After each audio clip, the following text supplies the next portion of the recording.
Welcome back, everybody, to another slamming episode of the Two Dads Podcast. 2 weeks back to back. It is incredible, the streak we are on. I am feeling powerful. I'm Simply. I'm Cheese of Cheese. I almost did it. All right, sorry. And this is the Two Dads Podcast live. I think I already said that. But yeah. Welcome, everybody. I hope you're all having a splendid day. Would you like to hear some speedrunning news, Cheese? Of course I do. You think I'm here for no reason or what? Oh, God, my cheeks. All right. From the top, Summoning Salt, our boy, has made another beautiful video. World record progression for Super Mario Bros. 3 Warpless. These videos, honestly, a work of art. Definitely worth giving it a look-see. Next on the docket, ZFG1, another world record, which he is not happy with. Nobody's shocked. It's a 3:53:33, 100%. Congratulations to him. What do you think about that, Cheese? I mean, how low is it going to go? Actually, when he tweeted the new world record, he mentioned that he wants to get a 3:52, and then he's kind of calling it quits and for the time, well, after that. But calling it quits meaning that I guess the next time the big huge strat is found and he can go back and destroy the time again. But he did mention that 3:52 is a stopping point for now, so he's definitely in his own lane. Yeah. He's just kind of off in space, murdering everybody. DFG. Oh, actually, sorry. Marco has a 3:58, but then the third place is a 4:07. So I don't know if it's just like nobody has the motivation to be doing it, but ZFG clearly, going off. And shout-outs to him, man. He's been popping off, thousands of viewers, making it happen. So awesome shit. There was a moment earlier this year where, like in summertime, where it was 200% was the hottest category. There was Bonuru and Marco and all these guys doing it, and then it it's kind of faded away for now. I mean, hopefully. Yeah. For you personally, it was the fact that it switched from N64 to virtual console. Do you think other people are feeling the same way? They're like, I just don't want to play on virtual console. In the case of people like Marco and Bonuru and stuff, no, because they've been playing on virtual console for their entirety of Ocarina of Time. And I think it encouraged them to actually do 100% more when it moved to VC, but I'm not really sure what happened. I know Marco started doing a lot of randomizer stuff, and dude, OT 100% is a hard category. It's a 4-hour category, lots of RNG. It's not easy. So I'm not, it's a lot of sauce. Yeah, a lot of sauce. All right, well, moving on down the list, another 100% Legend of Zelda game, Majora's Mask 100%, Enop 43604. Now, there was a hot minute there where, Majin Phil and Enop were, pretty close. With the new glitch was discovered, and they were in the 350 range. But Enop, doing his thing, murdering the category. It's, let's see what that's looking like, actually. I'm interested to see what that looks like on the leaderboard. I wonder if it's just MM. Enop had, Enop has a 437 8 days ago. Trev Person 448 a month ago. So again, I don't know. Enop and ZFG, they're just kind of they're kind of the lone rangers of 100% in their respective games. Yeah, running away with it. It's pretty crazy too, because Enop, it's dude, every week he's PBing. Today he lost a run that was 3.5 hours in or something like that, and he PB'd yesterday as well. So it's like Enop has this huge lead, and he's getting sub 440 runs on a regular basis. It's a bop, like he would put it. It's a bop. It's a bop. Yeah. Pokemon Let's Go Eevee. That world record's just gonna be a joke for a while, just like how it goes with new speed games. Doesn't mean a whole lot, but 3:26:56 by Snorms. Shoutouts to that guy. Let's see if we can get one more good one in here before we segue. Okay, here's an important one. Everybody listen up. New world record. Windows 95B installation desktop percent in 1 minute 31 seconds. Very impressive stuff there. Definitely shocking. Definitely good way to wrap it up. And yeah, that's about it. What do y'all think Or what are you thinking now, Cheese? You're my choo-choo train director. Please What I want to help me know is, out. do you know anything about Deltarune? What? What is your opinion on Deltarune? I don't know what that is. Deltarune is the #1 speed game right now on Speedrun.com. It has the most active players. Apparently, it's been Really? a really, really popular game. And, well, I don't know anything about it either.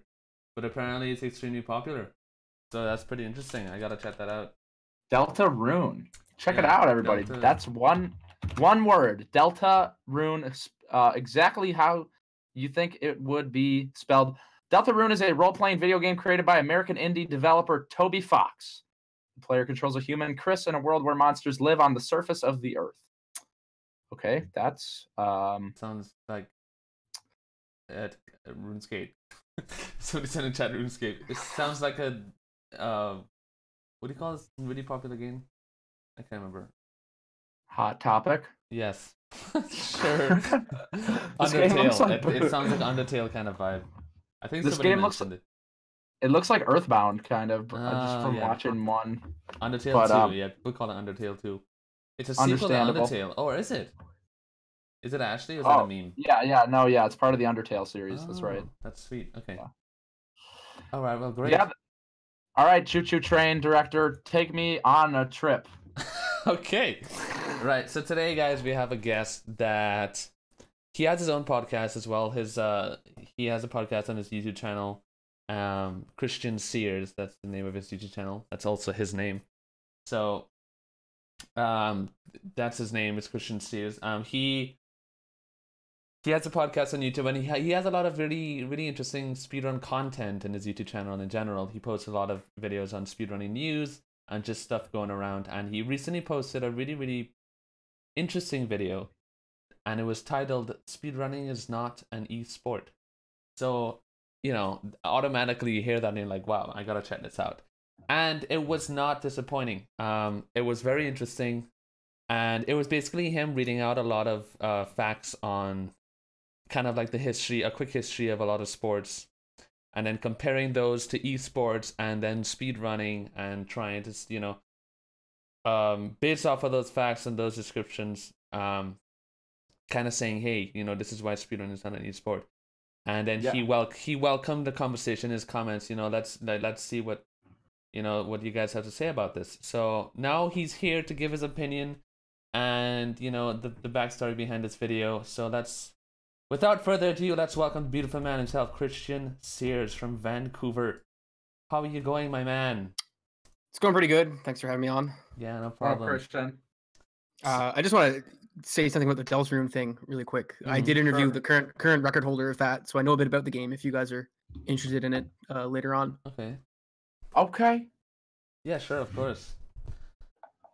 Okay, so your give us a little bit of backstory about you in general. When you started this YouTube channel, or what made you get into speedrunning and that kind of stuff. Yeah. Take us as far back as you wish. Yeah. And geez. Well, Cheese was on my podcast, so I started off a YouTube channel that was just a podcast where I still do that show. It's called Investigates, where I just look at. It's more topical. It's like I'll just pick something I'm interested in, find someone who's knowledgeable in it or works in it, and then just interview them. So I did a show on speedrunning, and I had Cheese and Darbian on. And that was my most popular video for a while in that series. And then I said, well, I watch a lot of speedrunning content, so why not just do a weekly news show? Because I didn't know at the time that Rush did weekly speedrun updates. So I started doing that show. And then about a month in, someone's like, Rush already does this. I'm like, well, I'm committed now, so I got to keep going. So I kept going with that. I played some games too. I speedrun Azure Dreams for Game Boy Color, where I hold a couple world records. I do Power Rangers on Super Nintendo, where I'm 3rd place. And I've just started speedrunning the new Darksiders game that came out last night. So sweet. I just like speedrunning. Of course, like all of us. We're addicted. And I work in video games, so that goes hand in hand. Right. Perfect. What do you work in? Are you able to talk about that and expand on that a bit? I work for a company contracted by Microsoft, and that's about all I can say. Oh, that's okay. Great. It's good enough. It's got us excited. Is it lit? It's pretty lit. I guarantee you guys have played the game. Oh Huh. shit! Even more exciting. Damn, son. I'll- All right. Well, cool. Okay. I'm, I'm just thinking of games to guess, but I feel like I would have no idea. Yeah. But You'll shake your head. I'll tell you after when we're offline. Okay. oh, okay, wow, I'm Christian even Sears. more excited. All right, so the episode's done. Thanks for watching, everybody. Yeah, thanks everybody. It's been a pleasure. All right, so let's get a little bit into the idea of the video you made. So, what made you come to the decision to make this video in the first place? Oh boy. Well, I think about this sort of stuff a lot. So I've done a few shows on how I think moderation should happen on speedrunning boards, because there's a lot of, it seems every month we're having a different dispute as to how some moderation thing or cheating thing's been handled, Right. especially on speedrun.com. Like the guy that got caught cheating in Grand Theft Auto, Yep. and how to handle that. Like, Right. I was really interested in that. I wanted to see how the mods sort of came to their decision, because I think if we had more mods active or actively sort of looking at how other situations have been handled on other speedrun boards by other moderators, that when those problems pop up, we'll have best practices already evolved for how to sort of handle those cases. Yeah. So I was just really interested in like the logistics of how that stuff works. And then I got thinking like, well, CLG, as Cheese is definitely aware, has started signing a bunch of speedrunners to their streaming brand.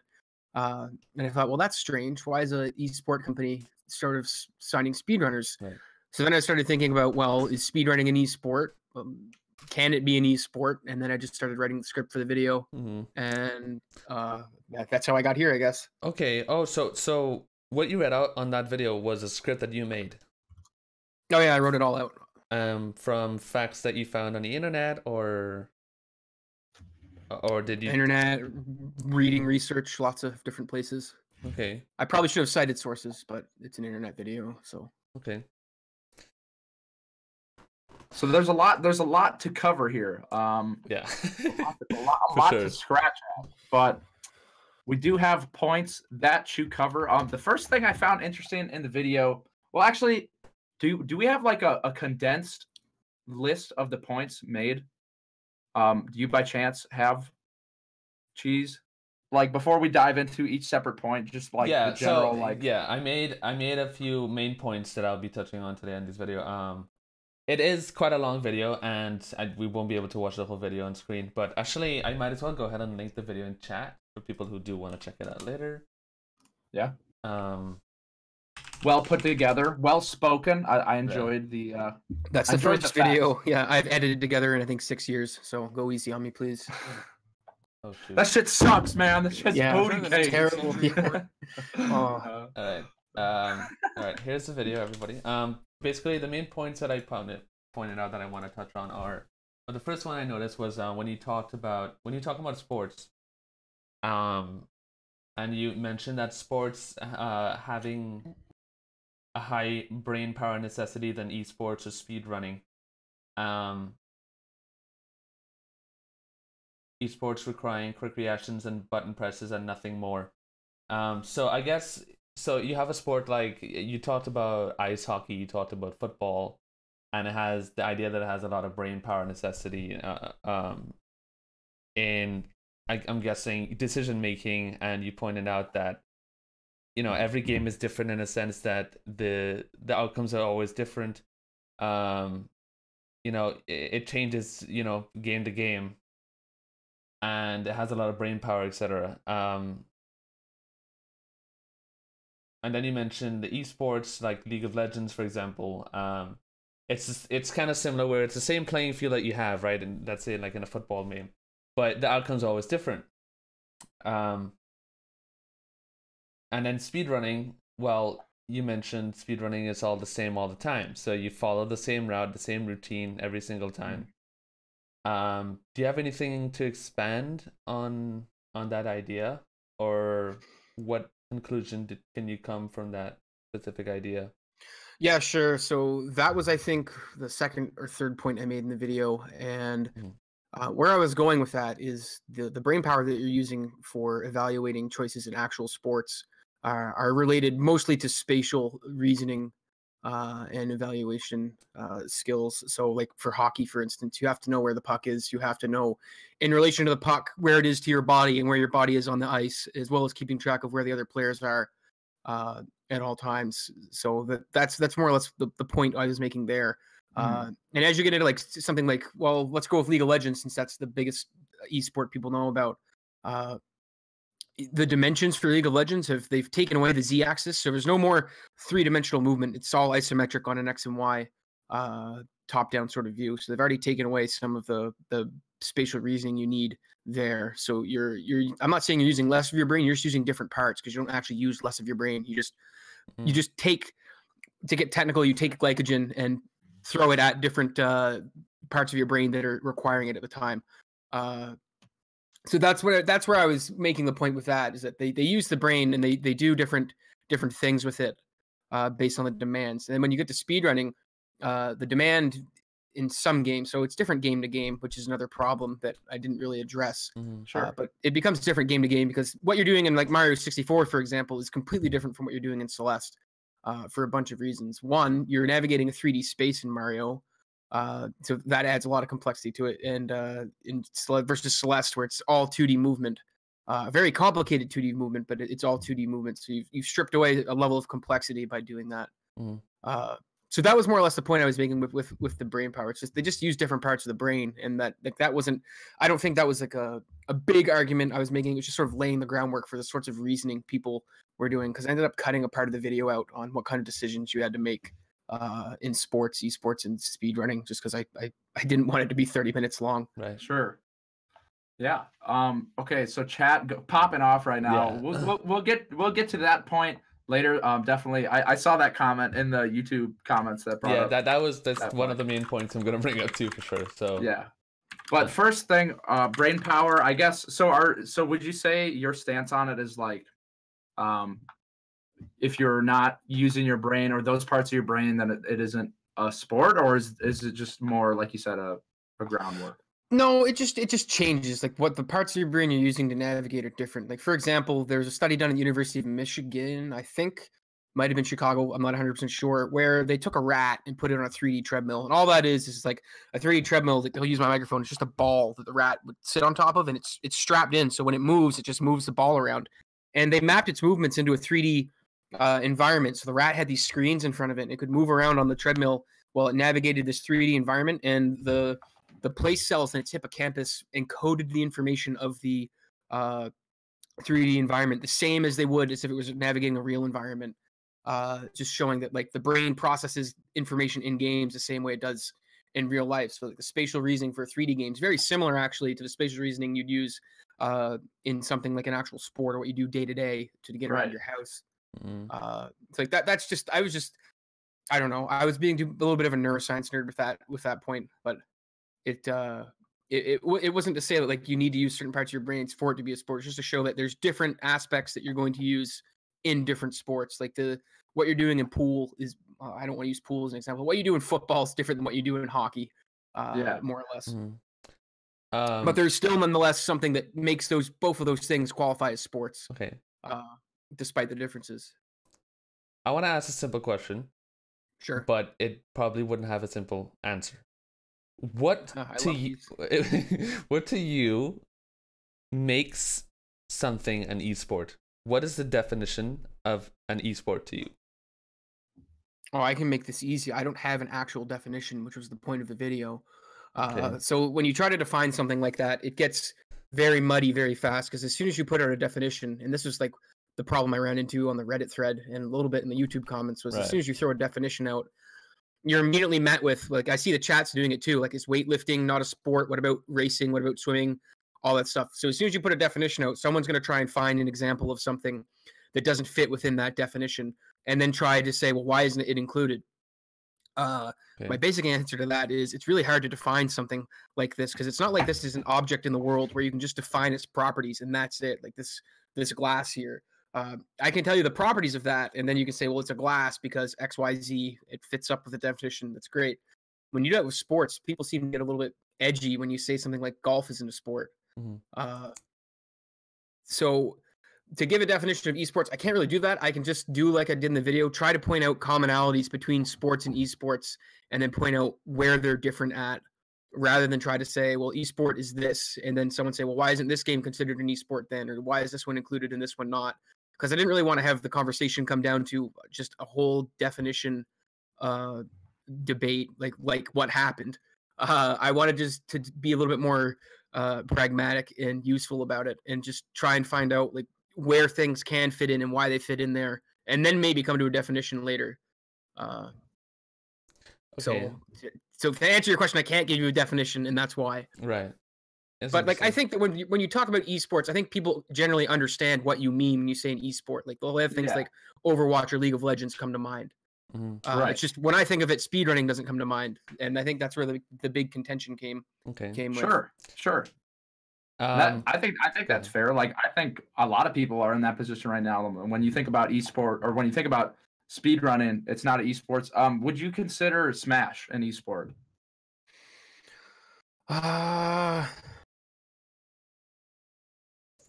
That's another difficult question.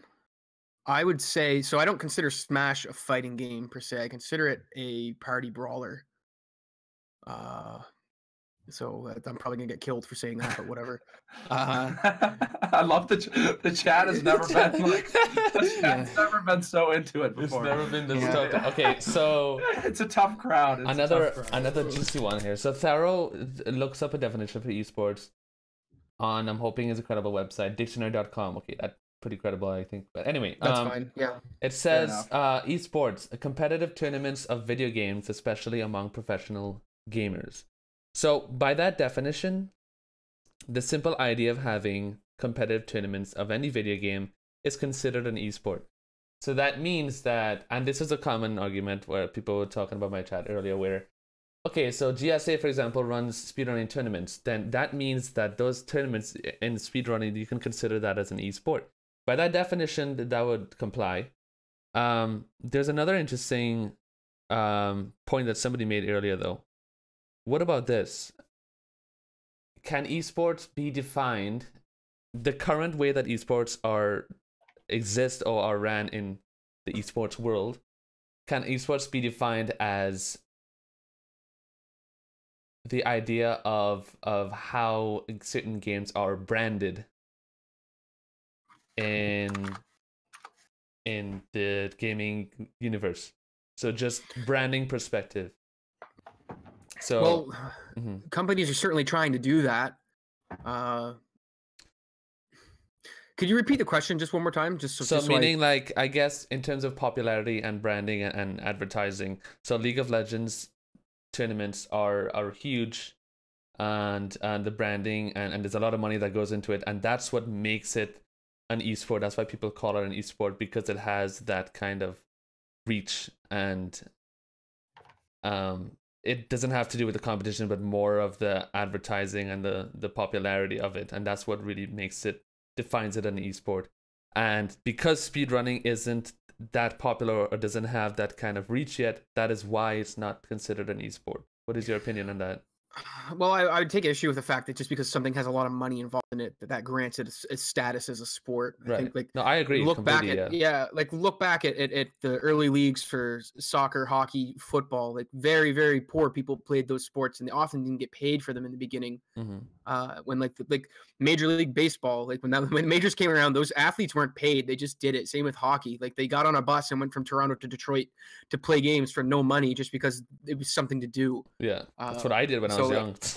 Yeah, exactly. So I don't think like you can't just use, oh, there's money involved and people are making money and there's brands to decide if something's a sport or not. I think it's a bad way to go about doing it. I mean, then Elon Musk could just start making sports because he's got billions of dollars. Yep. So I don't think that's the best way to go about it. That definition you gave for esports, my issue with that would be the one from dictionary.com, is that it makes every game an esport essentially if people are just playing it competitively. I would agree with that. I think that definition was a little too generic. It was, because by that definition you can make anything in esports technically. Yeah, which is like, so what's the point of the definition if anything can gain access to it? So I don't think anyone would think that like the first video game ever, tic-tac-toe, made it Cambridge, University by Sandy Douglas. I don't think anyone would say that's an esport.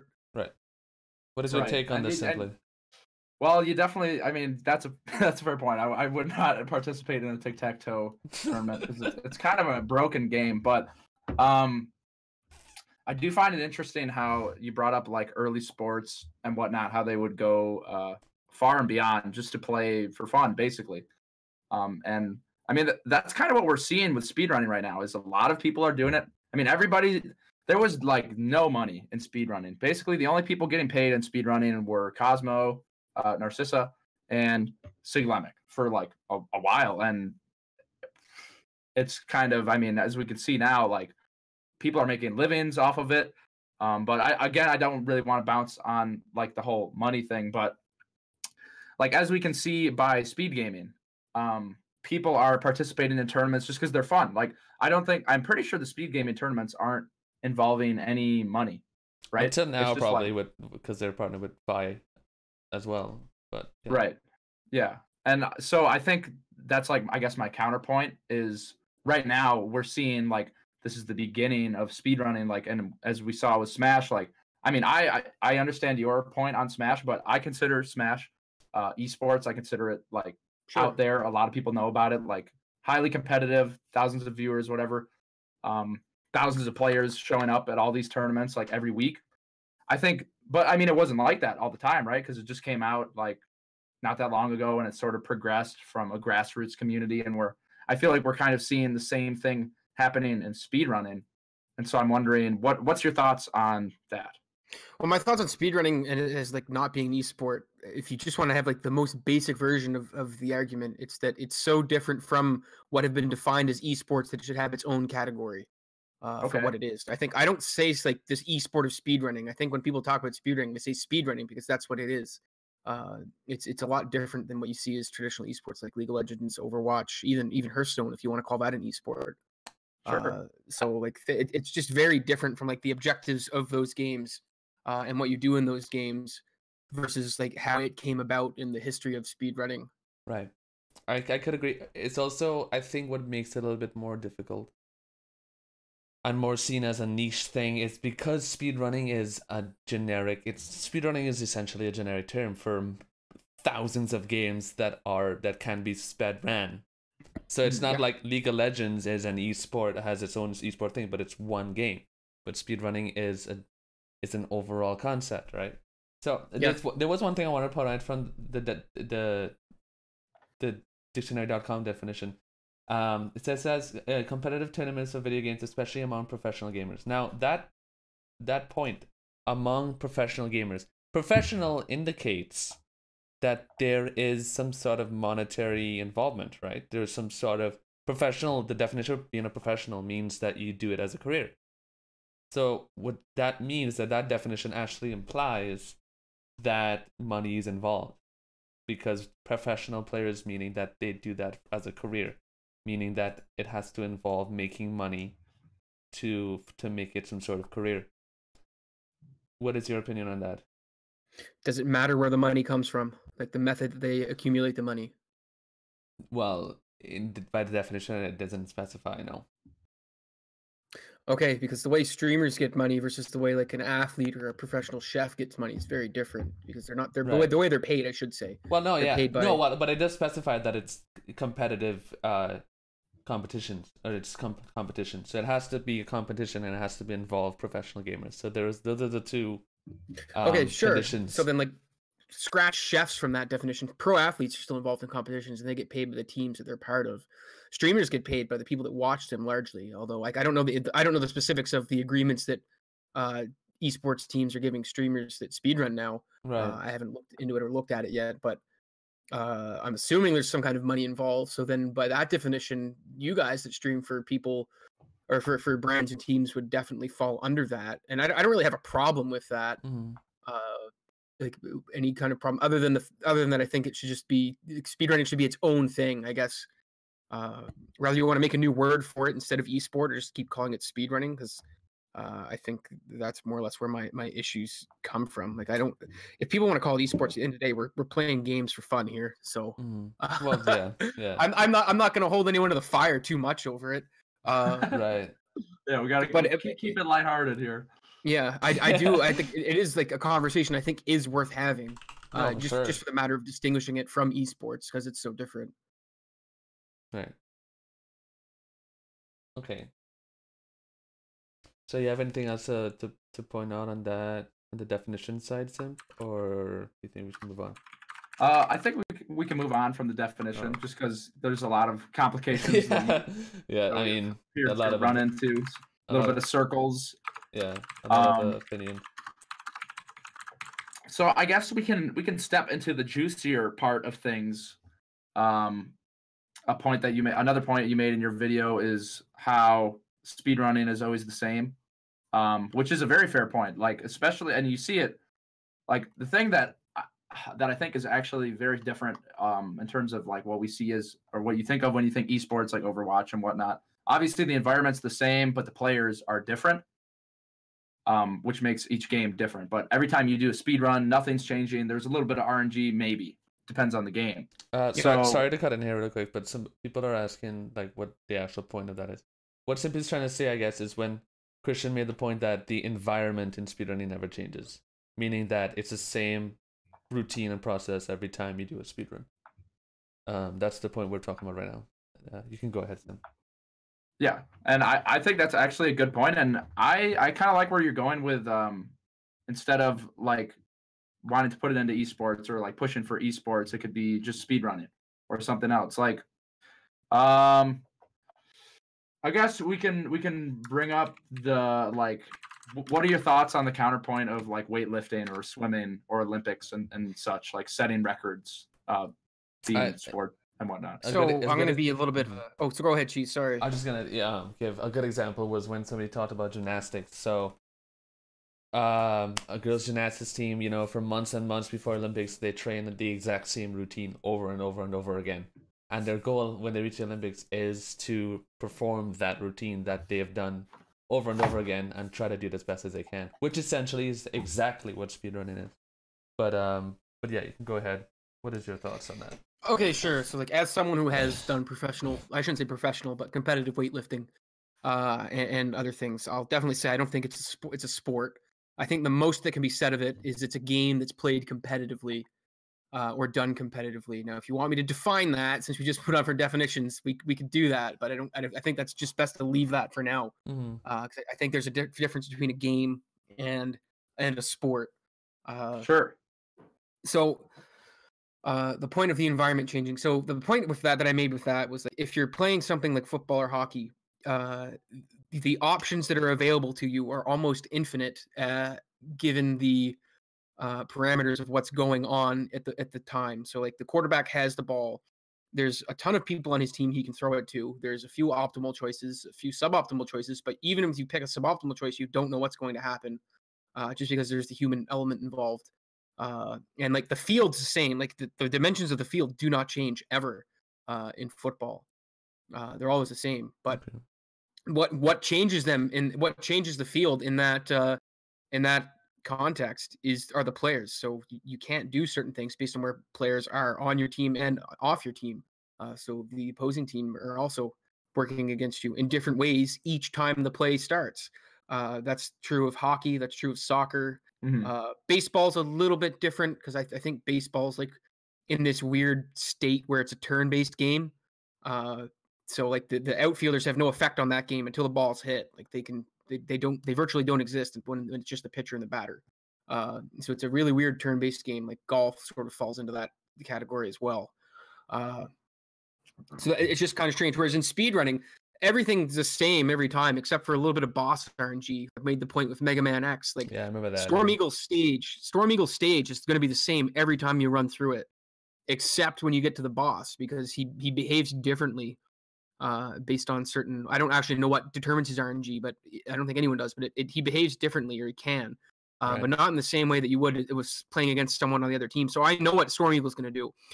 He's either going to shoot tornadoes at me, he's going to dive, which no one wants to happen, or he's going to shoot out those little egg guys that are going to swarm me. I think he's got one other behavior he can do, but we know what a boss is going to do, and we just take action accordingly. Whereas like players are happening much faster, and I'm talking about real sports now, physical sports. It's plays happening much faster, especially in hockey. It's the fastest sport in the world. Plays happening much faster. You have much less reaction time, and you don't have a plan or an idea of what someone's going to do. I mean, just look at a shootout competition. If it can be predicted every time, like the optimal path, then either the player is going to score every time or the goalie is going to stop it. And that's not the case. So that was my point there, and that's sort of what made me think that that's where the big difference lies. Is like you can do a blindfolded speed run of some games, not all of them, but there are some you can do. I mean, we've seen the Castlevania Symphony of the Nights ones, where they've just memorized the whole game through muscle memory. Very impressive. Yeah. Someone just recently did one for Mario 64. His name escapes me now. Katoon24. Yeah. Amazing stuff. Mm-hmm. Another one was just done. I can't remember which game it was. It was posted on r/speedrun.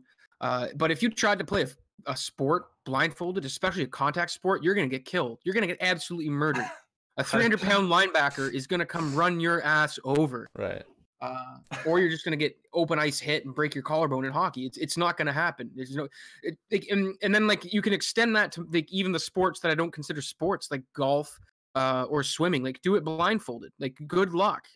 This is or rock climbing. Like you're gonna die. Like go ahead, do it blindfolded. This is a really interesting point. And I could see how this ties into your idea of speedrunning should be its own thing, because with speedrunning having all of these different things like blindfolded being possible, the idea that the environment doesn't change, but they're also having competitions that have to do with, you playing against an opponent, but you don't have to do that. You can also just play against yourself and try to beat yourself.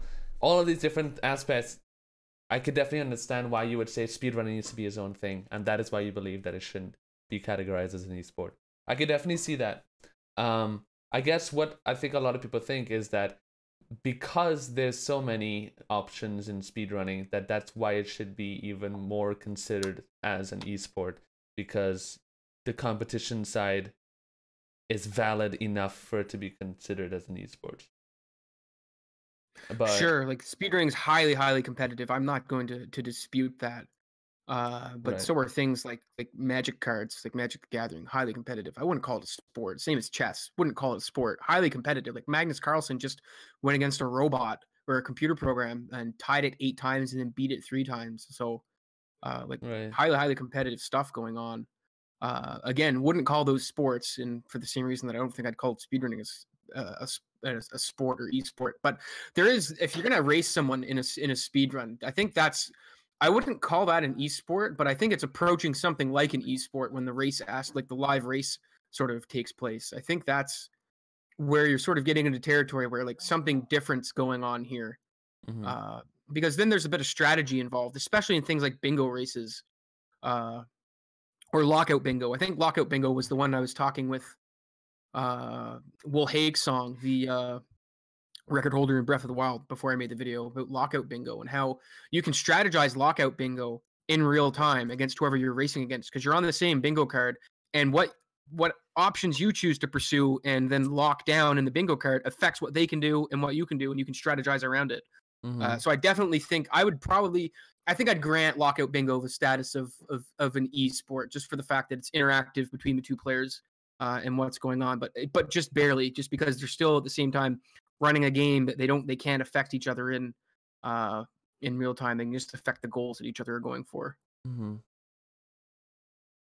Okay, like I just want to make one more point here. That Sorry just said in chat, speedrunning on its own isn't an esport, but with the competitions and tournaments coming in, this is what makes it esport. So I guess what you could conclude from that is that speedrunning itself is not considered esport, but it can be depending on the situation. I think that's what he's trying to say. Depending on the situation, sure, but I'd only grant things like bingo being where it goes into the territory of esports. Yeah. Just like we'll go back to the tic-tac-toe example. Like let's do competitive tic-tac-toe. Not a sport, not an esport.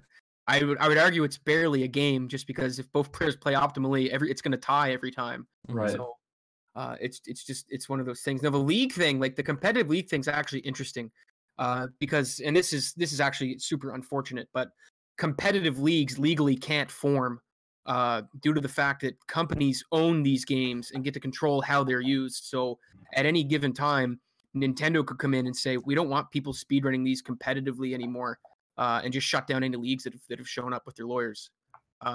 We see her, like I made the point in the video, Hearthstone's actively doing this with Hearthstone leagues that have popped up that aren't sanctioned by Blizzard. They're getting sent cease and desist orders and said, you have to join our league and amalgamate into us. So a little bit of unfortunate news for speedrunning leagues, but it remains to be seen what will happen with that. Well, it depends too. Like for Celeste, for example, it is a very, very prominent game in the speedrunning community, and it Celeste League, for example, can work because it's an indie game, and I don't know how to put this but let's just say it's very possible. The devs are involved with the speedrun community. It's very possible, yeah. It's very possible to be in good contact, very close contact with the dev for Celeste, for example. So in that case, it is possible, but it's possible, but they still have the legal right to just squash it whenever they want. Right. Yeah. Which is the problem with speedrunning leagues. But let's say I shouldn't say with the leagues, but it's a problem they face. Yeah. Sure. No, sure, yeah, for sure. Okay. It kind of I don't know. It sounds like we're all actually on the same page. Like whether or not it's an esport is just like hand wavy. It's Right. not really a huge deal. It's more, I feel like a better question is it capable of sustaining itself as something that people care about enough to where it can continue to grow and foster a community that's competitive, and like we see tournaments maybe start popping up in real life, like real life competitions, as opposed to like, you know, speed gaming is great, GSA is great, but like, will it approach what we see with Smash, where like it's just stupid to think of a tournament online with Smash, right? You have input delay and all this nonsense. I guess it's a little different, but yeah, that's kind of where I'm at. I don't know. I feel like we are actually pretty much on the same page. I think it's a good point that Nintendo can be like, I don't want this to happen or whatever, but I think that's just something that would have to be faced. It's like a bridge to cross when we get there type thing. Right. But I don't question the ability of speedrunning or the potential that it has, with how many people are captivated, and even people like that are interested in world record history. Like those videos are getting millions of hits from people that had no idea what speedrunning is. Right. So I guess I don't know. That's my take on where we're at right now. What's your thoughts? Oh, I definitely agree in that regard. And Summoning Salt releases a video, 250,000 views the hour he uploads it. It's 40 minutes long, and I promise you, I don't know for sure, but I promise you the retention on that video is in the 80, at least 80%. It's unreal, like what can happen with videos like that. And like he's not the only one that's done them, and they've all seemed to perform well, following the same sort of formulas. Like people are interested, and like even then, like look at like how successful GDQ's been from its inception to where it's at now. Like it's like hundreds of thousands of people watch that every time it comes on, every 6 months. Millions of dollars, yeah, and it raises millions of dollars for the charities. Like it's obviously doing something that people want to see. And it's great. My point is, I just think it's so different from esports that it should just have its own category. Like it's called games done quick, not speedrun, or not esports done quick. So right. Well, I mean, again, like how we kind of came to earlier is like speedrunning on its own isn't an esport, and that's exactly what GDQs typically are. Even if it's a race, it's typically like there's not a huge competitive element. You know, it's for fun, for charity. Records are set, you know, sometimes it happens, but it is sometimes they're set in the practice room. Yeah. It can get pretty nutty. For sure. How about you, Cheese? No, I agree. I'm on the same page. I don't think I have anything else to add on that side, I don't think. So I guess, okay, going on to another interesting point here. You talked about coaching in your video. So you mentioned that coaching does not exist in speedrunning, but it does in both esports and sports and normal sports. What is your take on that? So my point with that was that in like physical sports, coaches are responsible for lots of different things. Physical conditioning of the players, analysis of the competitions, like what strategies we're going to use when we're fighting certain teams, as well as like management of the players. Like they have one of the hardest jobs in the world for all the stuff they have to do.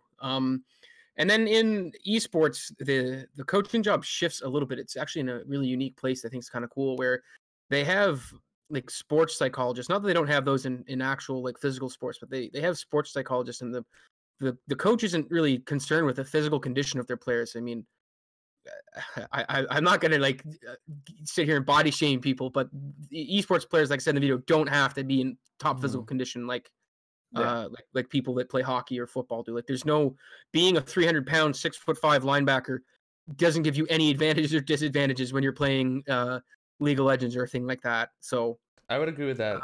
But I would like to put on something real quick on that though. Is I do believe, and I think, I mean, I have experience with it, and I think the idea of keeping in shape or exercising regularly definitely helps in brain power or mental health and just better state in general to be able to perform mentally. Agreed. Oh, definitely. Like there's a ton of scientific literature that backs you up on that. So like I'm not in dispute with that at all. Right. It's just not a requirement to. It's not a requirement.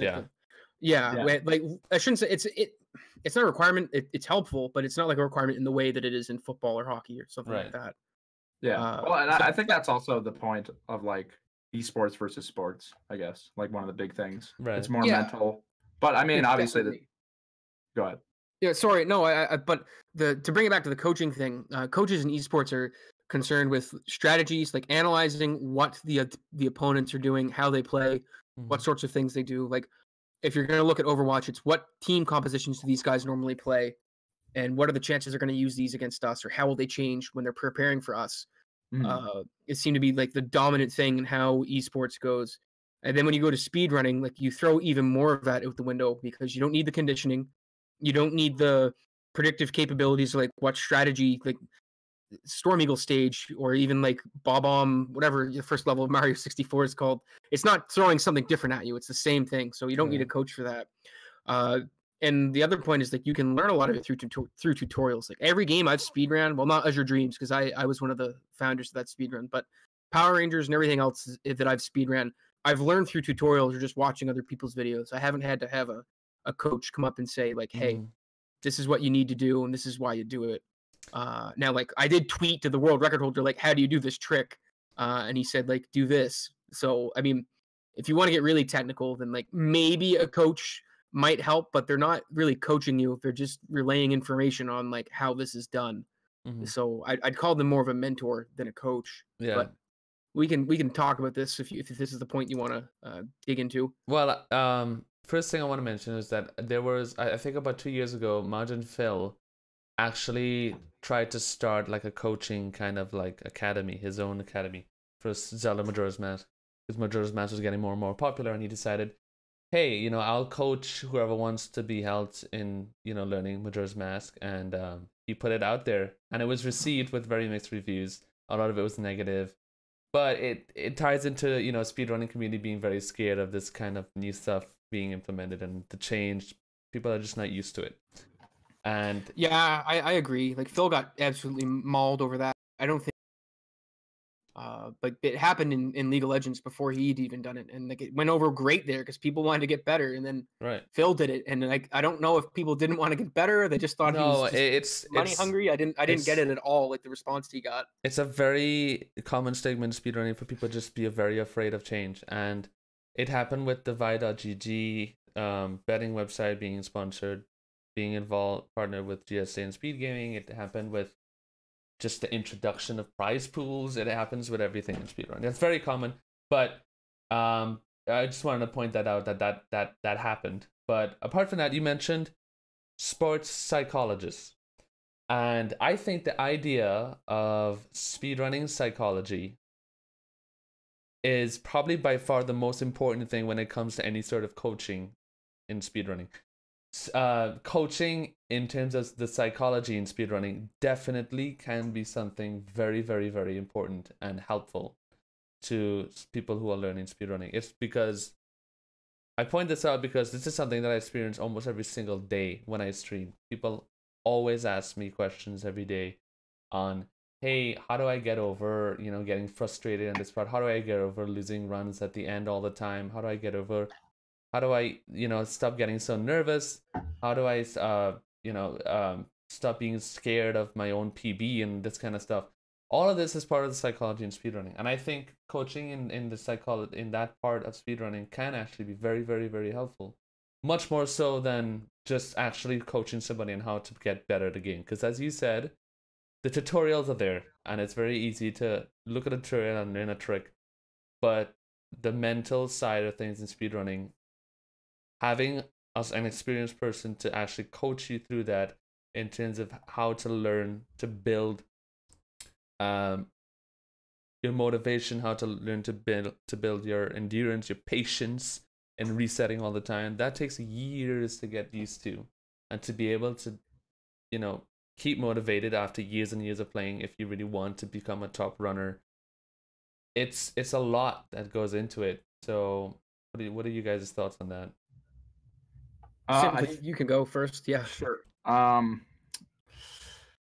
I think on the coaching side of things, I also agree. Like, coaching could be a thing very well. Like, I'm sure early on in Smash, like, people were like, "Oh, coach," like if people are talking about that kind of thing, they'd be like, "Okay, well, what do I need a coach for?" kind of thing. But as people get way better, as times gets pushed way more, as it grows more, as there's, I think coaching comes with like money. I don't know. I feel like when money's involved, you're more likely to get a coach. Mm-hmm. But I think that's just something that might come with time. I don't guarantee that we'll have coaching, especially considering like how helpful communities are in general. It really is a lot of your own, like you're just on your own, learning on your own, grinding on your own. So yeah. But I'm not sure if coaching really matters in the grand scheme of potential or competitiveness, I guess. I think it has a lot to do with the popularity of the community too. So let's say speedrunning was 10 times bigger than it was, and there were 10,000 current active Super Mario 64 runners. I think definitely numbers come into play when it comes to like coaching being a viable part of the community. I don't know if you would agree with that. Like, if there's so many more people that are into it, then the idea of having coaches would be much more sustainable. Probably there'd be more demand for things other than tutorials, maybe. But I mean, you've got me like on your original point. Like, I got to concede that that the sports psychology thing with getting frustrated, or the mentality you should have going into a run. Yeah, it's like our race. Yeah, and a race. Like, yeah, you definitely have to have like a lot of composure that just doesn't come on your own. Well, it can. Like, some people can do it, but it really helps to have someone saying like, "Look, you've done this mistake here, and it's gone. Now you have to like focus on like what's ahead. Like, the mistake happened, the time's lost. That's it. You can't get it back. You got to keep going." And it does take time to like learn that. Yeah, or how to do that. I do that that way. literally almost every single day. There's somebody messages me on somebody in my stream, and I help them with that kind of stuff. And that's only for one game on one person. You could imagine other people from all these other games that get this. So it's like, it's definitely something to, let's say if speedrunning keeps growing, because it will keep growing. Speedrunning is going to keep growing. And in 5 to 10 years from now, who knows how big it would be, and this kind of like coaching aspect might actually be implemented. Yeah. Sure. I mean, I think you're at the forefront of that, because you're part of an organization that will probably look into doing that. If speedrunning keeps going the way it is. The only problem I see with speedrunning and coaching, and this is a logistical problem, is the games that are popular change all the time. So someone that's a really good coach in like Mario 64, if that goes down to like top 10 on most ran game, and like a new game comes out and takes that place, then that coach isn't going to have much work anymore. It's going to come to the coach that's on for whatever the new big game is. Like, if you want to call it Fortnite or whatever, like Fortnite's not a speedrun game. Right. Like, you get my point though. Right. I saw Simplay's face getting all crazy there. What are you thinking? Well, no, I think that like what we're considering a coach would be designated for is like the mental side, and I feel like the mental side in speedrunning actually doesn't change too much. People deal with the same things they all hit mental blocks. Like I'm not sure that I'm not sure you would have a Mario 64 coach. You might have Mario 64 mentors or a community, but you'd have like a speedrunning coach. Like yeah, I see what you're saying. Then just like mentality only. Like here are the problems you're facing. Here's we're gonna work around getting over them. Right, because the psychology would carry on for whichever game it is in general, because it's the psychology that works in all speedrunning in terms of just getting better and being able to control nerves and just get, regardless of the game. Yeah, no, that's definitely a point that I didn't consider. So like, thank you for bringing that up. Yeah. No, I think this has been a pretty solid convo, but we are approaching the hour mark. So if you guys have any final points to make, please do. Otherwise, we can do the Q&A. Yeah. Well, I mean, I'm good. Yeah. Yeah, I got out the main points, and when we talked about on other points, we mentioned other points by talking about that one. So, we can dive into the Q&A.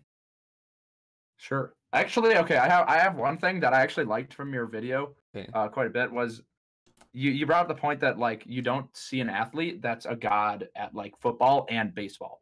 Like they're only going to be like, there's football legends, there's baseball legends, where as we have seen, I mean, Cheese has done it. He's been like legendary at SM64. He played Ocarina of Time, got almost to world record level like very quickly. If he kept going, obviously, I feel like he could definitely like become, or come to that level. Yeah. And I think that's an interesting point. I just wanted to hear your guys' thoughts on why that might be.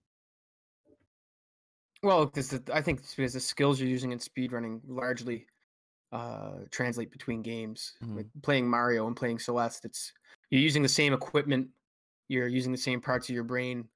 Whereas like going from like Michael Jordan went from, like someone brought up Michael Jordan in chat, he went from basketball to baseball, and just he made an absolute fool of himself. Just because he's using completely different muscles. He's never swung a baseball bat with like years of coaching behind it. So it's of course it's going to go terrible when you're playing against like Roger Clemens, who was one of the best pitchers of all time.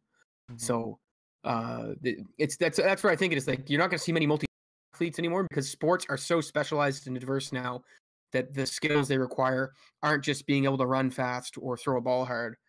Whereas in speedrunning, like there's lots of I mean, Nero's a great example of this. Nero just picked up Celeste a month ago, and he's already second place, gunning in on TGH's world record. I gotta debunk am I wrong that in that? Yeah, he's been doing Celeste for quite a while now, for at least 3 months or so. Okay, but, well, even though 3 months to pick up that game and get it to where he's gotten it is insane, and it's not like that's the first game he's done it with. Like Mega Man X isn't the only game that Nero runs. Yeah, and Nero, when I first broke the 120-star world record, Nero had the world record. So Nero is a really good example. Yeah. TGH himself is another good example. He's been high times on Undertale, Link to the Past, Undertale, Link's Awakening. Yeah. So it's just there's some speedrunners that just go from game to game, it seems, and just get consistently good times on leaderboards. So I just think, and I think that's largely because the skill sets are very similar. Now, obviously, it's different when you're going from a 3D game to a 2D game, but it's a lot of the same stuff. Right. No, I agree with that completely. And yeah, I think so. I guess the physical aspect in sports is just way too. It's a lot of different in that sense to the fact that speedrunning uses mostly mental, and so speedrunning physically you're using your hands, and you would always be using your hands. So once you're good with your hands, and mentally you carry the same mindset with one game to another, it makes it a lot easier and accessible to be able to get a top time or be really good at another speed game. Whereas, like Christian said, you're playing soccer and you're great with your feet, and then you want to play tennis, and it's a whole different thing. You're using your hands. You have to. It makes a lot of sense. Yeah, I think there's multiple points to it. Speedrunning is sort of a genre, so you can be a good instead of being like, okay, you're good at Super Mario 64, you're good at Celeste. you're a good speedrunner. Whereas like you're a good baseball player, you're a good football player are different things. But also just the competitiveness. Like, yes, speedrunning is obviously competitive. Like, you know, there's back and forth, but it's not super competitive. Like with sports, there's so many people. Like as a kid, you're getting into it. Like people are playing sports since they're like 5. Like the people who are the best are playing from a very early age, and nobody is setting their kid in front of Mario 64 screen being like, okay, this is what you're gonna do for 10 years, because it doesn't make sense. Maybe right now, but maybe down the line, like that might be a thing. It might be what I think it's starting to become a thing with. I think it's starting to become a thing with games like League of Legends and stuff. When these kids are playing from really young, and then their parents don't know it, because the parents at this age, when people that were born in the 60s and 70s, the video games weren't a thing. But people who are born now, or children now that become parents in 20 years, then, you know, from video games being such an established thing, who knows?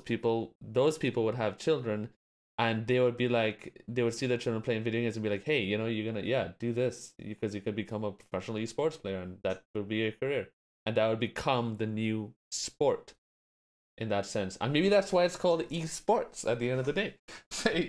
You know, it has some sort of tie into that in that sense.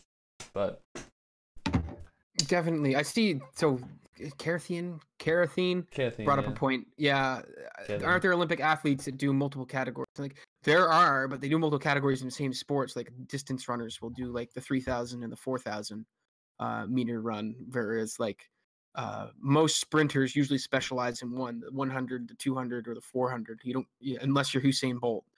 You don't really see people.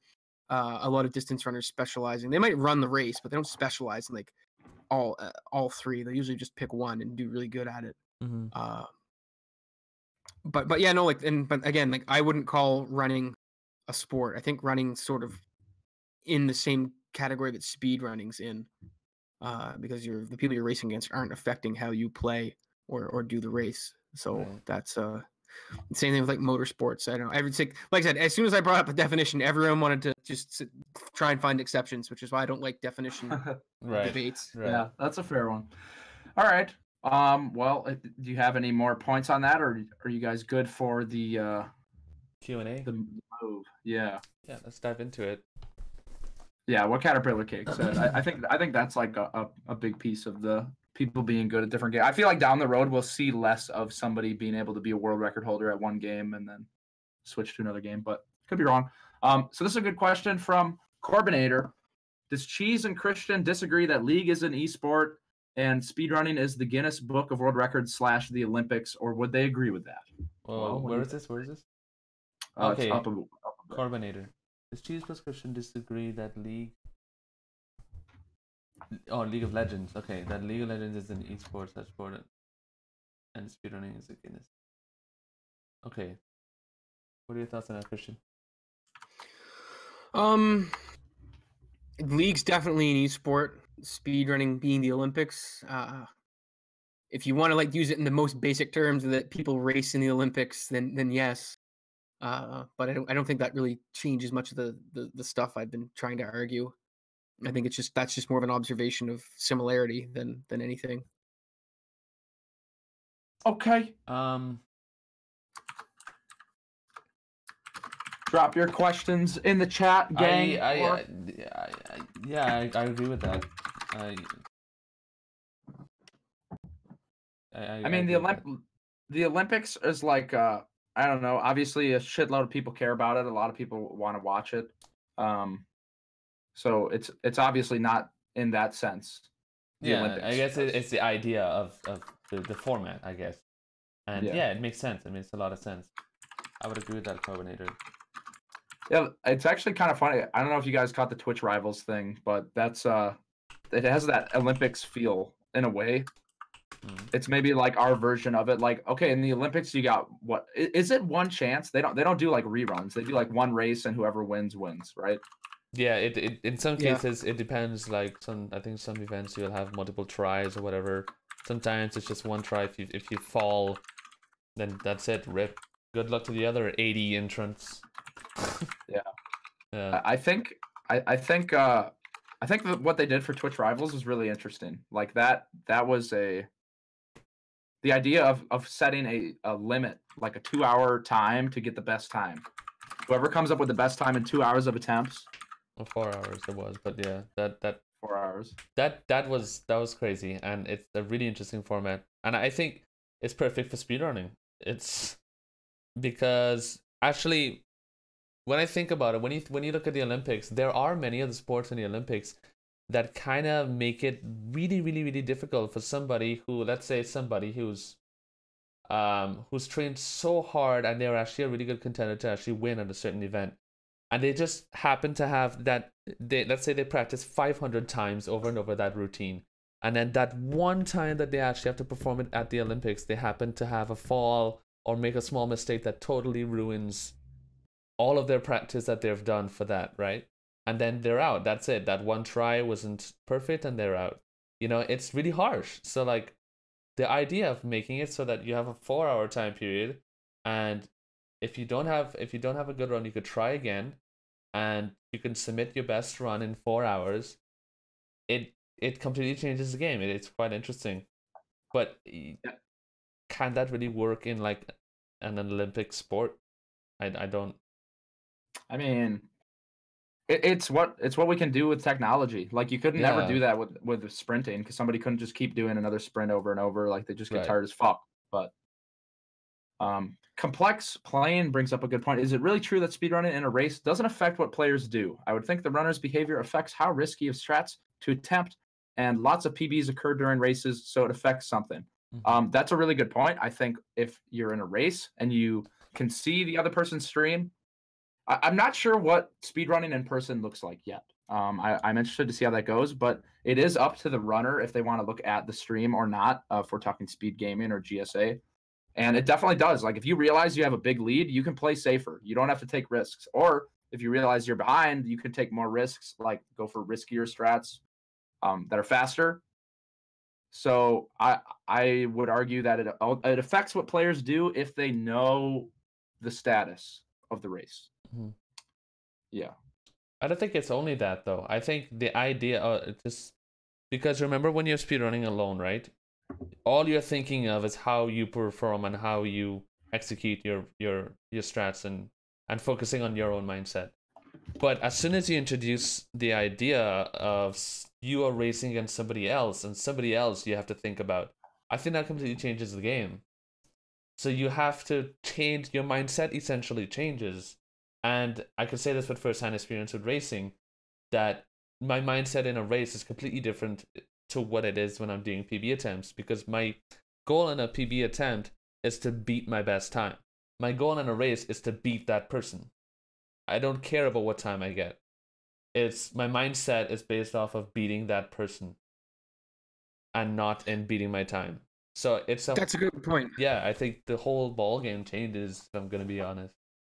Now, does that, so in races you normally can't reset. Does that change your mindset at all? Yeah, of course, because you're so comfortable with the idea of resetting when you're doing PB attempts that when you're in a race, and because a lot of times when you're, and simply you know this too, when you're doing a run and you screw up a trick really bad, your mind automatically decides I'm going to reset now. And in a race, you make a certain big mistake, and that entire mental state is like you have to, no choice but to erase it. And the idea that you have to erase that mindset, that in itself makes you more nervous and more like anxious, apart from the fact that you have to think about beating this person that you're racing against. So it's a lot of different aspects to it. That's really interesting to point out. So that's another thing that I thought about a little bit, but didn't really include it in the video. But so I think I don't know if I said it in the video. It was in the script, but I think racing is approaching the territory of esports. Well, I think bingo is there just barely. I think racing's approaching it. Yeah. But I'm gonna come, like, that's a really good point about like the psychology is completely different because you can't reset, and what the other person does affects what strategies you're going to do. But I just bring up the point again that like what they do doesn't affect what's happening in your game. like the AI in your game No, and of the course. layout in your game is still the same.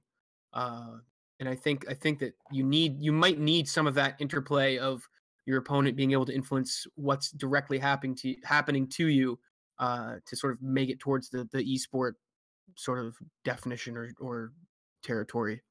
Uh, that's my thoughts on it. But that is a really good point of psychology changing, because that does affect the argument I was making a little bit. So that is something good to think about. Right.